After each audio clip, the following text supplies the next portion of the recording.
2 was small piecing, and I wasn't quite sure what that meant.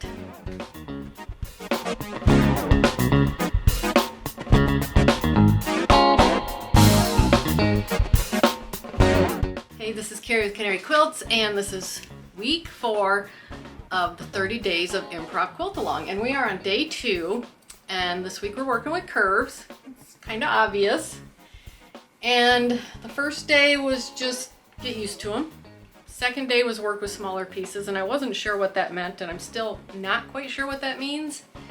So I tried doing smaller strips here and curves, and then I took a couple of, I think this is a scrap, and just cut this apart and put it down the middle.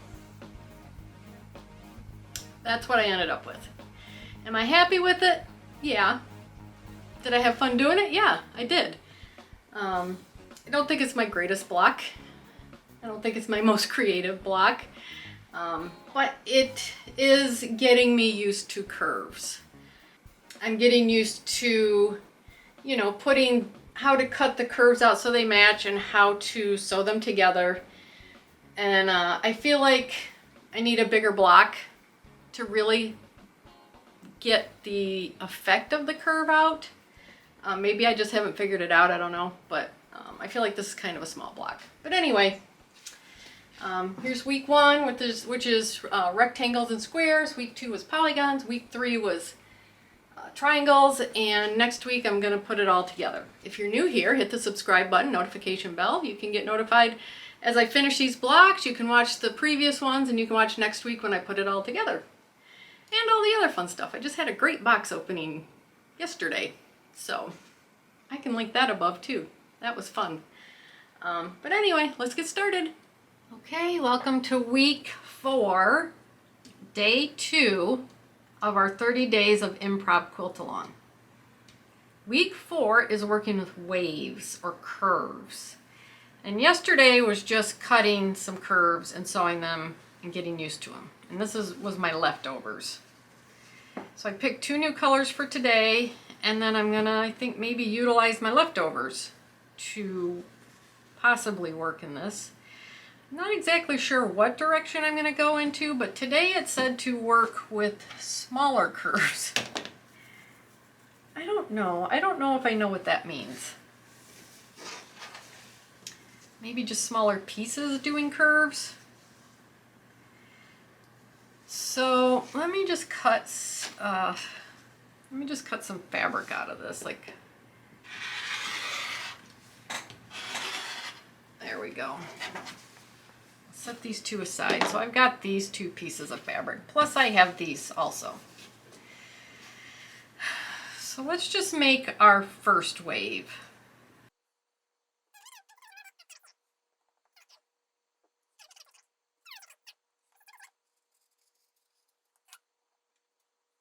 There we go. Those 2 are going to go together like that. So we're going to start by lining these sides up, and then I'm going to go over and I'm going to just start slowly piecing these together. And I'll have my first curve or wave.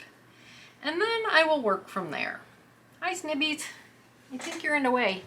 So got my 2 pieces lined up on this left corner, and I'm just going to start sewing, slowly lining up my fabric until I get all my curves sewn together.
Okay, I don't know if that's smaller. That was the tip. Tomorrow's is more slice and dice. Today was small. I tried to go a little smaller, or my interpretation of smaller. They're kind of closer together, more or less. And then I took one of yesterday's curves and just put it in the middle. So I did slice and dice a little. But tomorrow is slice and dice day. So that was fun. It was difficult. So are you working on this quilt along? Let me know how it's going for you. There's a hashtag on Instagram called hashtag 30 days of improv QAL. You can check out what other people are doing also. This is what I'm doing. Not in love with the first 2 blocks I've done. Oh wait, tomorrow is break out of the standard wave and add a bigger hump to your curves to see how that varies the look and shape of your blocks. Okay, and then Thursday slice and dice. So tomorrow we're working with bigger humps. So we'll see how that goes. But anyway, there's day 2. I had a lot of fun doing this block. I had a lot of fun making this video. And if you want to watch me finish this out, hit the subscribe button, notification bell, and you'll be able to get notified every time I work on one of these blocks or all the other fun stuff I do around here. So thank you so much for watching this video. I'll see you in the next.